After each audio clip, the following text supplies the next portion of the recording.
In today's video, I'm going to teach you how to use Netlify to host a website. Netlify makes it simple to put a site online without dealing with servers or complex setup. I'll guide you through the core flows you'll use most: creating a project, connecting a code repository, and if you prefer, deploying by directly uploading your files. First, sign into Netlify and look at the left-hand navigation. Click Projects. This is your home base for everything you deploy. From here, click Add New Project. Think of this as the starting point where you tell Netlify what you want to publish and how you want it to get your code. You'll see a few paths. One option is to start building with an AI agent. This is great if you want guided help scaffolding a project or configuring a deployment with smart defaults. The other common option is to import a Git repository. That's ideal when your site or app lives in version control and you want automatic builds every time you push changes.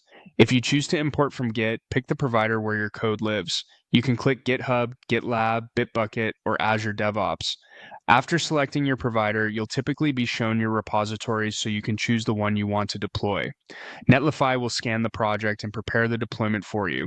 If you see any prompts about access or permissions, just follow them, so Netlify can read your repo and set up the connection.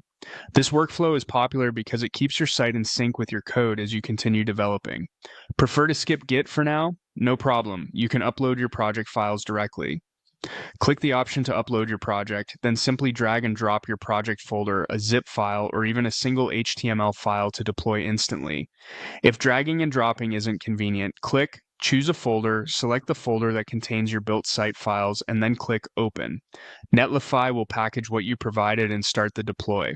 After you've connected a repo or uploaded files, Netlify will begin building and publishing your site. You'll get a unique site URL right away so you can preview the result and share it. From there, you can return to your project's view anytime to monitor deploys, trigger new ones, or switch between the Git-based flow and manual uploads as your needs evolve. And that's it. You now know how to use Netlify to host a website by creating a project, connecting a repository, or uploading files for an instant deploy.